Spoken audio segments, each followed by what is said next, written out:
accusations. She said Meghan was selfish, somebody who wasn't suitable to be a royal, and a shallow social climber. Bust-ups. And every family keeps quiet about where their skeletons are. This family hasn't. They've brought their skeletons out and they've dragged them through the streets. And an increasingly bitter feud.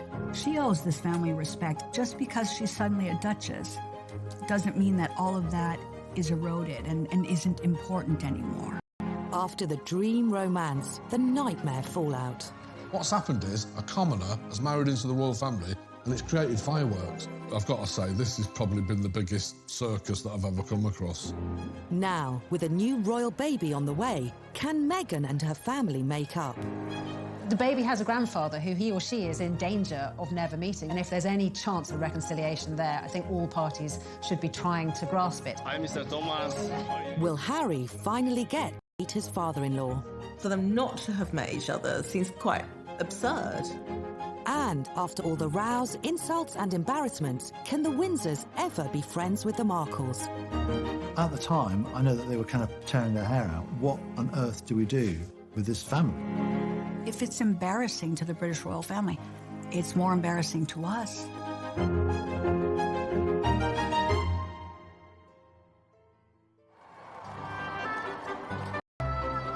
May 19th, 2018, and the world's media descend on Windsor for the UK's biggest social event of the year. The marriage of Prince Harry to American actress Meghan Markle. It attracted VIPs from around the world, A-list celebrities, and generations of royals from the Queen downwards. But among the 600 guests in the chapel, just one member of Meghan's family was present, her mother. You know, once you've gotten over the shock of seeing Oprah and the Clooneys and the Beckhams and all the star-studded guests, you then realise that actually it was pretty extraordinary that there was one solitary figure in that front pew, and that was Doria. My heart just swelled for her. I just thought, what an incredible woman you are. But I also felt very, very sad for her, and I thought it was just extraordinary that there was no other family member there. I found it just, unfathomable. Meghan herself arrived alone. She must have been nervous inside. I mean, we're all nervous, but what was incredible was how she managed to cover up those nerves, how she managed to conduct herself, hold herself. She managed to smile. She managed to look quite coy and bride-like, but I think we realised the image she was putting forward. And then halfway down, he was met by the Prince of Wales.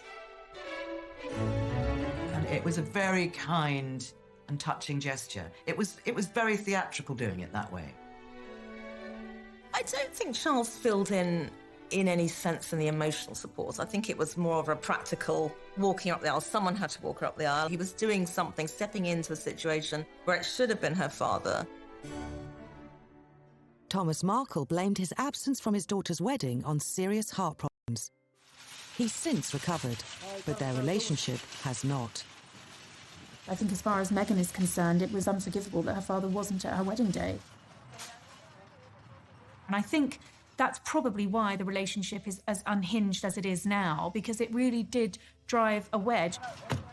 There's clearly a very, very deep rift there. This relationship is a bad one at the moment and obviously needs to be patched up. How's she feeling? This is a man who's ground down with hurt and who doesn't really know where to turn. All I can say is that I'm here, she knows it, and I've reached out to her, and I need her to reach back to me. It's a gaping wound in the marriage of Meghan and Harry, and it's a wound that I believe they should try and heal at some point in the very near future. I love her very much.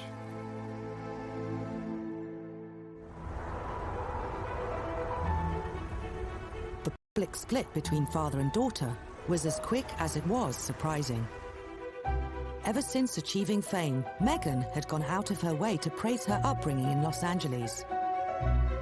You know, at the end of the day, I'm really just proud of who I am and where I come from. She had a very happy childhood. Both of her parents were very committed to her, to them as a family unit, and so she herself paints a picture of a pretty happy childhood. And actually, if you talk to members of Meghan's family, they will tell you that Doria and Thomas did everything they possibly could to support their daughter. I think our dad was very integral in her imagination, her development. He was very funny and creative. They were very, very close. I would say, you know, not more so than her mom was, but in different ways, maternal and paternal ways. But my dad has a fantastic sense of humor, so he could easily make her laugh and get involved in stories and playtime in a very theatrical way. I mean, I won't say she didn't have it in herself naturally, but I think it's largely my dad who encouraged her to explore creativity and being an actress. As well as offering his advice and encouragement, Thomas Markle, a lighting director in Hollywood. And following a win on the state lottery, he ensured his youngest daughter had the best education possible. Meghan went to some of the most expensive schools on the planet. She went to the Little Red Schoolhouse, which was attended by all kinds of celebrities like Johnny Depp's kids. She went to Immaculate Heart, a Catholic school, again, quite an expensive school. And then finally, she ended up at Northwestern University, one of the most expensive colleges in America, if not the world. It's something like $70,000 a year to go there. Meg was fast-tracked from being in really good schools. My dad was happy to be able to give her that in her life, to give her that advantage, and so proud of it. And I felt that that was special of him, and he never wanted anything back. He just wanted to see her blossom. After graduating from college, Meghan began a new role as a struggling Hollywood actress. For almost a decade, she auditioned for bit parts in movies, ads, and game shows, until getting her big break in the TV legal drama Suits. Her mother and father had backed her throughout it all. Let's not forget that Meghan, for 10 years of her budding career as an actress, was something of a failure. And you know, she was kind of at 30, over the hill, just about, in Hollywood terms, when she got this gig in Suits. But the fact that she kept on going on, the fact that she went to all these rehearsals and auditions, and without the prospect of work, showed, you know, that kind of determination that her father had imbued in her, and that has propelled her to where she is today. By 2016, Meghan was an international star, with a TV series screened around the world, an army of fans, hundreds of thousands of followers on social media accounts, and her own successful lifestyle website. In June that year, to celebrate Father's Day, she posted a touching tribute to her dad on social media. In it, she thanked him for everything he had done for her. But 2.5 years on, such messages are a thing of the past. Coming up, how her acceptance into the Windsors sparked a war with the Markles. Prince Harry revealed that it had been a wonderful Christmas and that it had been a chance for Meghan to be with a big family. It's the family that I suppose she's never had. I remember listening to that comment and thinking, oh, you're going to ruffle some feathers here. That really lit the blue touch paper as far as the rest of her Markle background.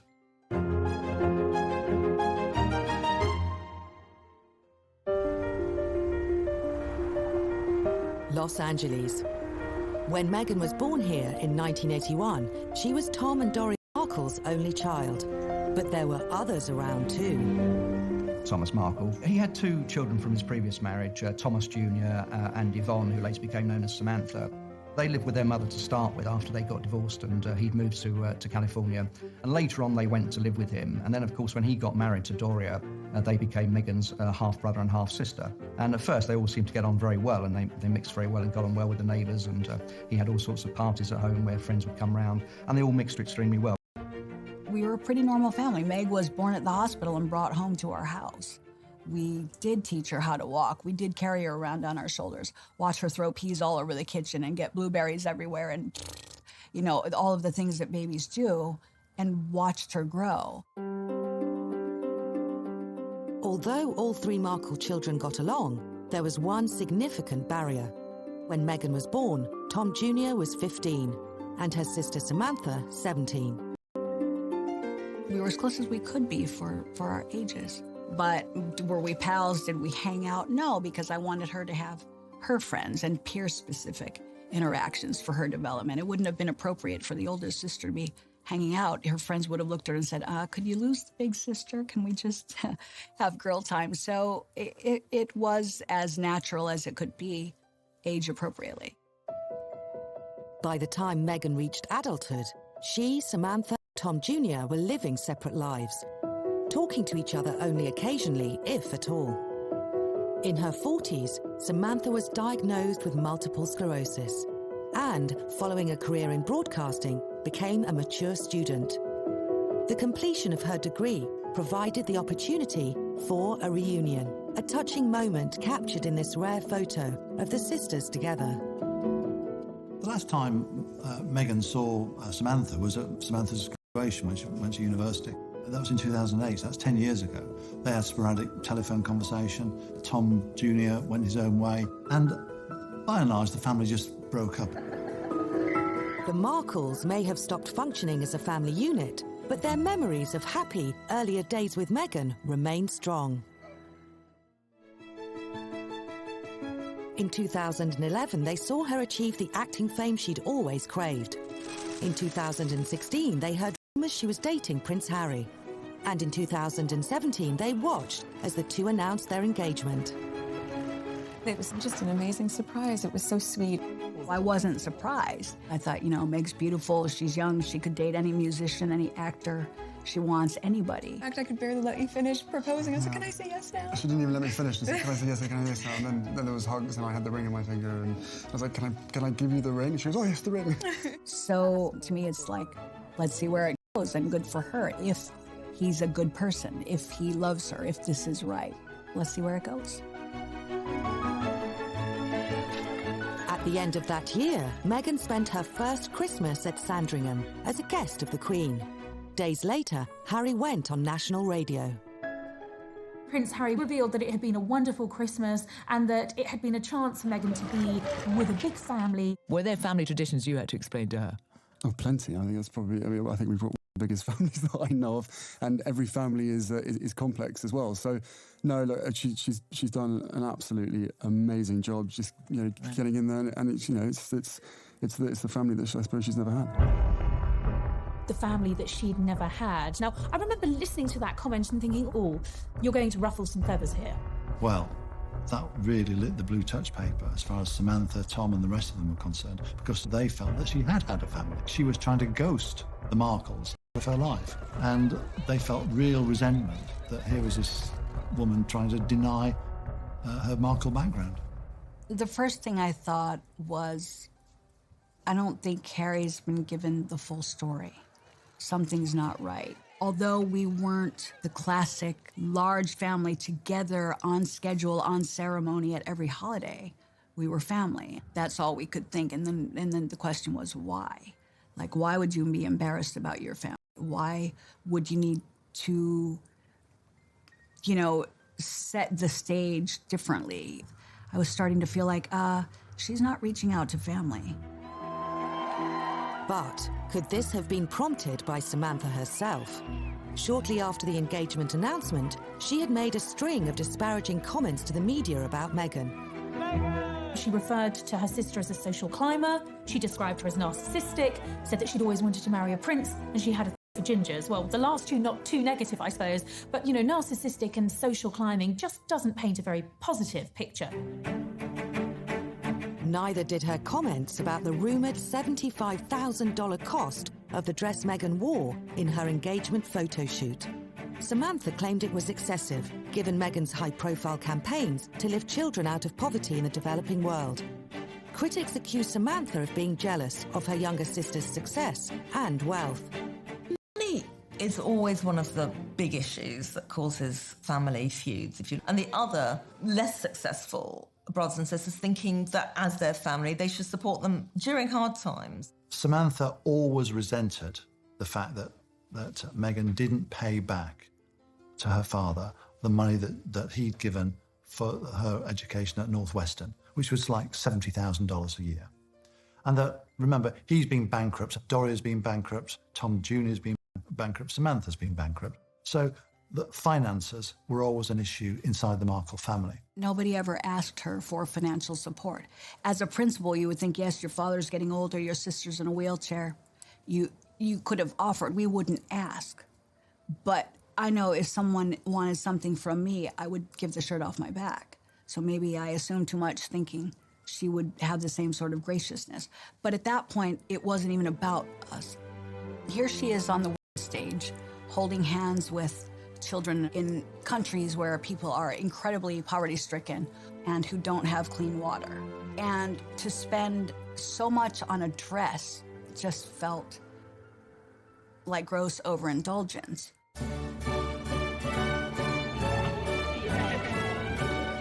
In the midst of this criticism, Meghan had a wedding to plan, but the guest list was causing more family friction. It's a problem that all families face. Who is going to be invited and who is not going to be invited? And those that are not invited nearly always feel extremely hurt and annoyed. And the person that's doing the inviting says, there's no way I'm having them at my wedding. With the wedding just weeks away, Meghan and Harry still hadn't revealed their list. By April 2018, Samantha could wait no longer. On social media, she expressed how excited she was at the prospect of being invited. It's fascinating, really. You examine that period and the run-up to the wedding, there was this period where they all felt that they were going to get an invitation and they could all go, and then the invitations didn't come out, and that is when the dam of venom really burst. I think out of tradition and respect, everybody in the family felt that they should have been included because the eyes of the world were on the family, and therefore, if you weren't invited, it must have been because of some fault of your own, or you must be awful and not worthy. So the whole family was feeling like it is a public statement. It is a public exclusion. And then we saw strangers invited.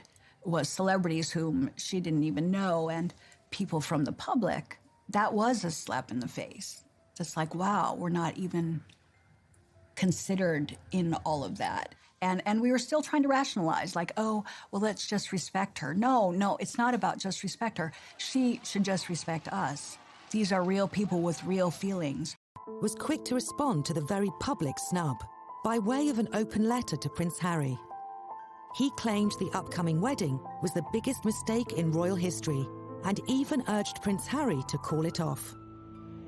I thought it was a bit below the belt, and I'm sure he probably regrets doing it. But at that stage, he probably thought he had nothing to lose. He wasn't going to get an invite. So again, it was a question of embarrassing Meghan. And I think that's probably the reason he did it.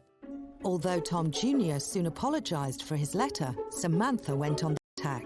As she once again took to social media, observers were divided on whether Meghan had made the right decision.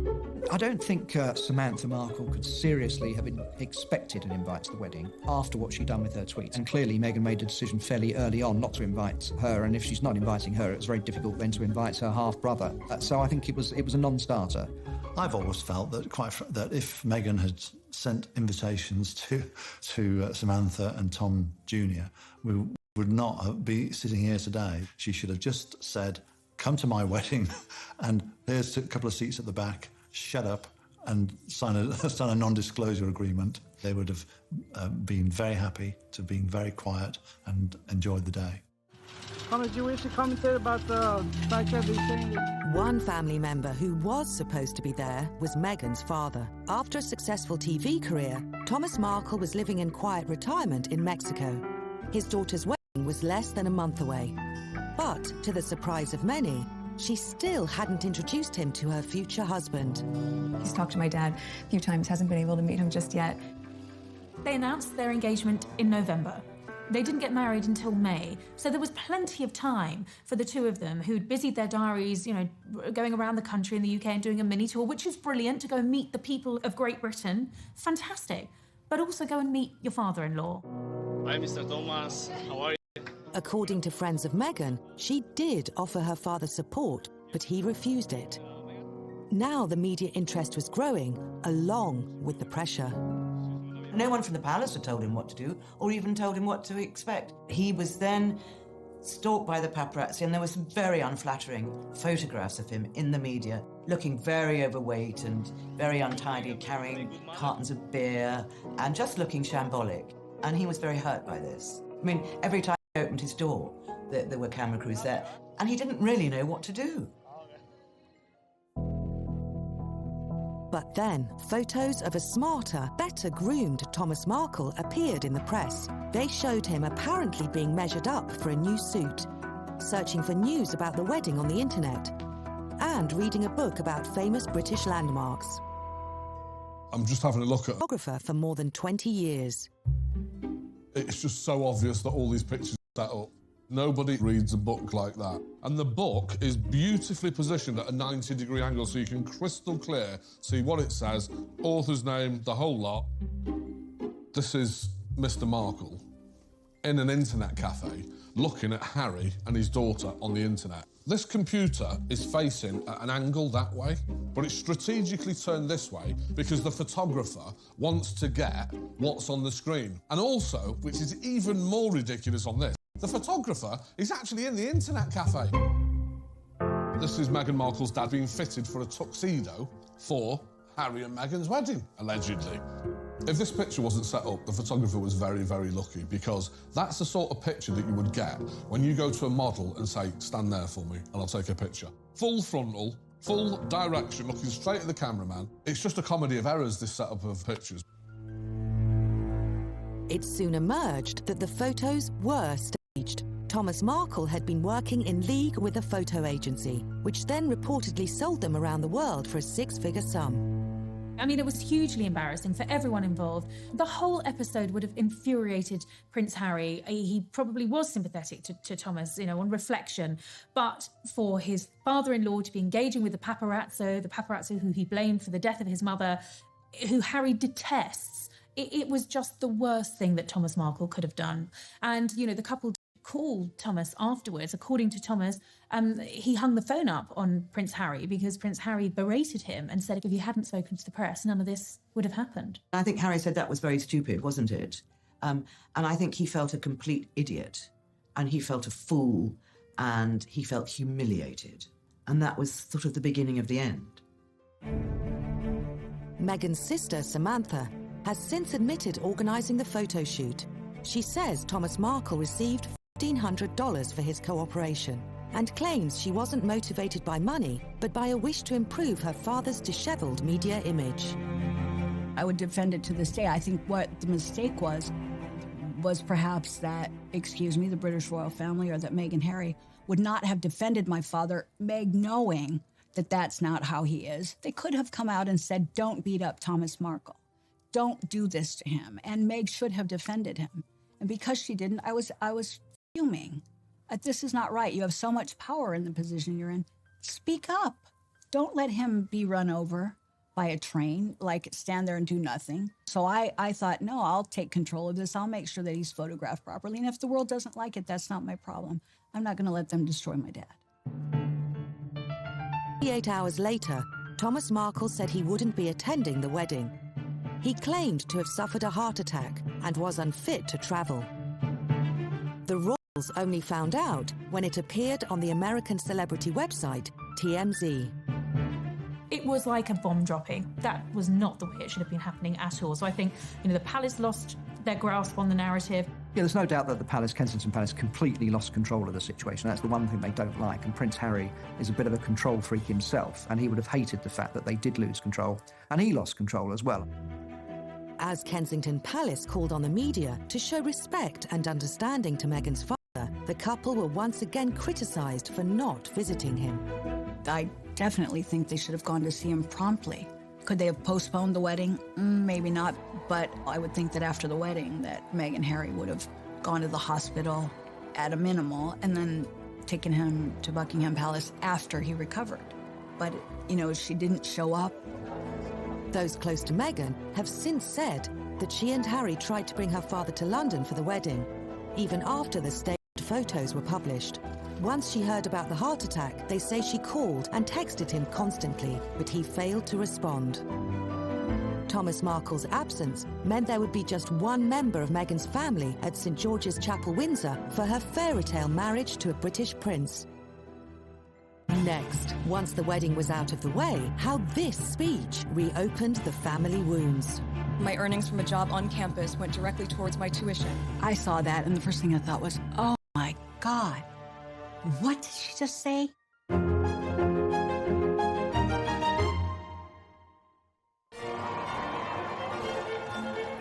Tradition is at the heart of the royal family. And for hundreds of years, choosing a partner was no exception.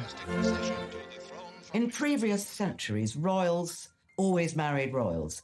So they would look for a suitable princess from a European house. And it's really only in this century that the royal family have married out, if you like, and married what we call commoners. The ability to marry outside the blue blood ranks has given the royals the same freedom as others, but also the same problems. And in recent times, none have been as problematic as the Markles. According to Meghan's friends, she was not close to half-sister Samantha or half-brother Tom Jr., and neither were a part of her life before she met Harry. The problem for Meghan has been that the Markles aren't prepared to cut her loose the way that she has cut them loose. And unfortunately for Meghan, they show no signs of going away. Most focus social media posts and media interviews, often in exchange for money. Let's face it, we all have to survive. Money makes the world go round. So if you want to call that cashing in, that's fine. But no one in media would refuse a check for talking about the royals. Samantha now has the status of an official pest. From the word go, she's been very critical of Meghan. Meghan's half-brother Tom Jr. has also given a string of interviews, but not all his media appearances have been by choice. Tom Markle Jr., he's a bit of a lost soul, to be honest with you. He's been married before to Tracy Dooley. He's got 2 children, but he doesn't have contact with his sons, certainly doesn't have contact with Tracy, and is in a fairly tumultuous relationship with a girl called Darlene. Tom's problem is that he lives in Grants Pass, Oregon, which is a small town, and he goes to the local bars and drinks one beer too many. And I think he's ended up in county jail a couple of times. There have been all kinds of fights, usually when drink has been taken. It is not the behaviour that you would expect of someone who's related now to the Queen. While some family members have struggled with the media spotlight, others have tried to turn it to their advantage. They include Meghan's nephew Tyler, son of Tom Jr. He runs a marijuana farm out in America. He's cashing in on it in any way he can. My name is Tyler Dooley. Back in the States, I live on a farm. I cultivate marijuana. His product is called the Markle Sparkle. The family are cashing in both on their notoriety and becoming more notorious. Despite the absence of an invitation to the royal wedding, Tyler still made his way to London for the big day. Other family members, including mum Tracy Dooley and his brother, also made the transatlantic trip.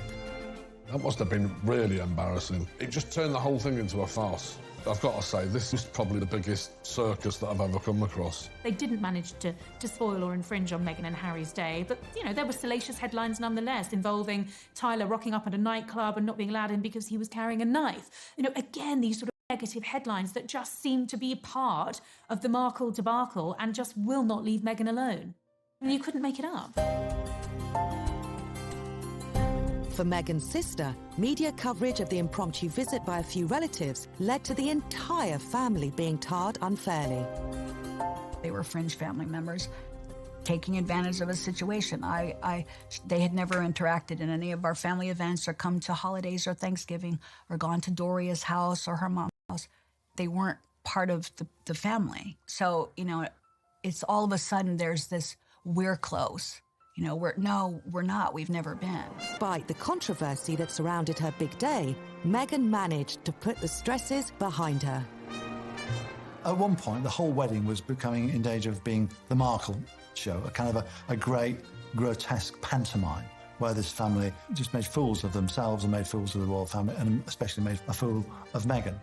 And yet, all that kind of evaporated The moment you saw Meghan make her way on her own in St George's Chapel, it was all relevant to what we'd all invested in, the union of a prince with a young woman from nowhere who was going to become a duchess.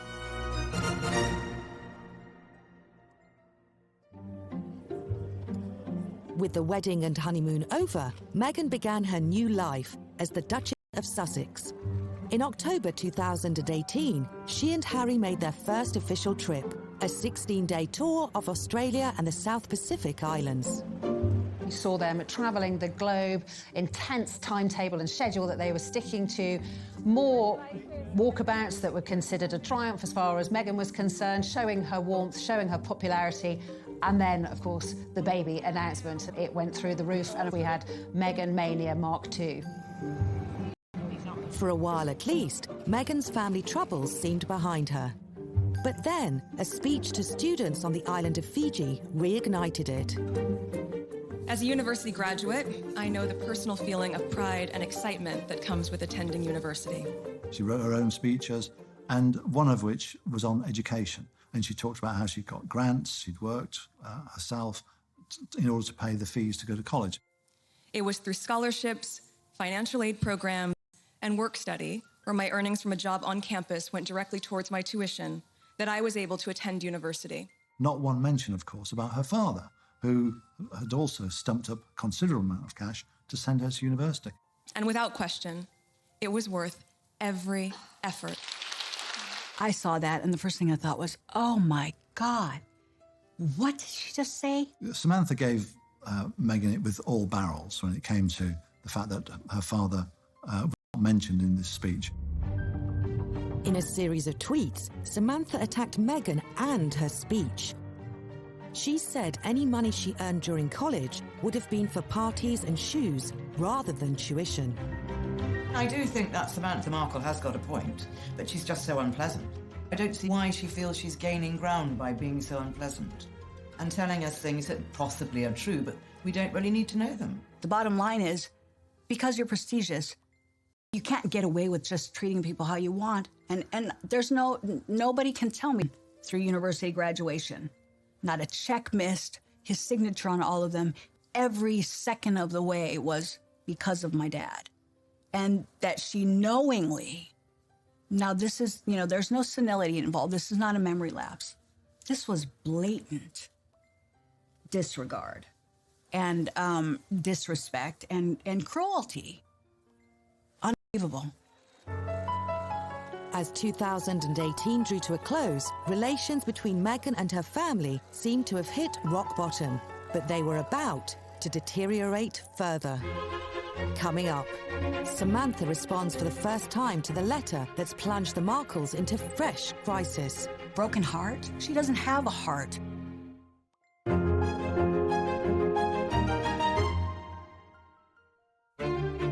Ever since Meghan's engagement, there's been no let-up in the feud that's engulfed her own family. Along with the attacks from her half-sister and brother, her father has given a series of damaging interviews. He was quite scathing about the royal family. He said they were like the Stepford Wives. He said they were like a cult. And he said they were a bit like a Monty Python sketch. And he said that the Queen would meet Donald Trump and yet Harry wouldn't meet him. So he clearly was getting quite hurt. And he is deeply hurt. And those sort of comments, of course, come from the heart. But they're not going to help the relationship. Thomas Markle later apologised for his comments and went on TV with an emotional appeal to his daughter. What is your message to her and to Prince Harry, if they're watching? Well, I love you very much. You're my daughter, and I'd really like to hear from you. I just keep asking to respond back to me, and I haven't got any response back. But, as a group of Meghan's friends claimed in February 2019, she had responded in a letter she sent 6 months earlier. We saw revealing private correspondence between Meghan and her father. She had written to him a letter saying, please, can we move on? Can you stop victimising me? And, stop going to the press and so on, which, of course, we know he's got form for doing. Thomas Markle has since gone to the press again, this time to reveal extracts of the 5-page letter. In it, Meghan said she did support him financially. She also accused him of exploiting her relationship with Harry and of fabricating stories. He branded the letter as hateful. That letter was strategic. It was so elegantly written and contrived. She was basically saying that, you know, my dad had been a liar, that I was a liar. Meghan claimed that Thomas hadn't reached out to her in any way since the wedding. He has text messages on his phone galore. She was not contacting him, so it doesn't matter what her letter says. Meghan criticised Thomas for reading the tabloid stories about her and believing what she branded as lies. She claimed many of these lies were manufactured by Samantha, who she said she barely knows. There are a lifespan of pictures and experiences together, so maybe it's convenient for her that in her mind she doesn't know us because she doesn't want to, because she wants center stage as being a self-made woman. She accused her father of doing nothing as Samantha spread false stories about her. I wasn't maliciously lying. I was pointing out what the world was already seeing. I pointed out that humanitarians don't treat their father coldly. Was that a lie? No, because the world watched it happen to my dad, and the world watched her do it. Meghan's friends dispute this, saying she personifies elegance, grace, and philanthropy. She claimed her father's behavior had left her with a broken heart. She doesn't have a heart, or she would have been doing everything she could to make him comfortable and reciprocate and be loving and gracious and make sure he's comfortable in his old age. So broken heart? No, his heart's broken. She can't turn herself into the victim here. When contacted about the content of this program and the statements made by Samantha Markle, Kensington Palace declined to provide a comment. The continuing feud within Meghan's family is potentially damaging to her new one. Along with the other members of the so-called Fab Four, she's come to represent the modern face of the royals. They have an image to protect, an image guarded by one woman in particular. The Queen has seen her own fair share of scandals within her own family. So the whole situation with the Markles is not going to have her sort of turning away in disgust. But it's not the image the royal family want to have. And she realises that it does have the potential to negatively impact on the couple. And what's not to say that Thomas won't turn up at an official engagement? If that's the only way he feels he's going to be able to get through to his daughter, if he's well enough to do it, it's something he might well consider doing. You know, and that's when it's going to cause potential embarrassment for the royal family, and the Queen will not want any more embarrassment when it comes to the Markles. With all due respect, you know, I can't say how she sees things or whether or not she feels she should intervene, but she certainly is the matriarch of Great Britain and of the British royal family. She might want Harry to handle this on his own, being the man, and he should. Because if it's embarrassing to the British royal family, it's more embarrassing to us. If the Queen can't bring peace to the warring Markles, the arrival of Meghan and Harry's first child just might.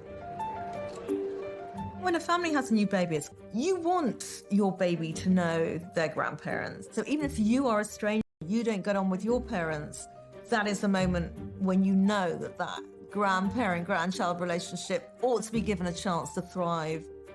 Prince Charles has developed a close bond with his 3 grandchildren. With the 4th due in April, it'll be Meghan's decision whether to allow another grandfather into his or her life. The baby has a grandfather who he or she is in danger of never meeting, and if there's any chance of reconciliation there, I think all parties should be trying to grasp it. While family feuds are nothing new, none have been as public as this one. With the eyes of the world on her and her family, will Meghan ever be able to mend her relationship with her father? If she doesn't reach out to her father when she's had her baby, that relationship will never be repaired, will never resume. Under a sensible scenario, Meghan would have her first child, and at some point her father would come and see the baby, see Meghan, and for the first time meet Harry, and then go on his merry way back to Mexico. That's the sensible solution, but as we've discussed, there's nothing sensible about the House of Markle when it meets the House of Windsor.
Prince of Wales. And it was a very kind and touching gesture. It was very theatrical doing it that way. I don't think Charles filled in any sense in the emotional support. I think it was more of a practical walking up the aisle. Someone had to walk her up the aisle. He was doing something, stepping into a situation where it should have been her father. Thomas Markle blamed his absence from his daughter's wedding on serious heart problems. He's since recovered, but their relationship has not. I think as far as Meghan is concerned, it was unforgivable that her father wasn't at her wedding day. And I think that's probably why the relationship is as unhinged as it is now, because it really did drive a wedge. There's clearly a very, very deep rift there. This relationship is you know, a bad one at the moment and obviously needs to be patched up. How's she feeling? This is a man who's ground down with hurt, and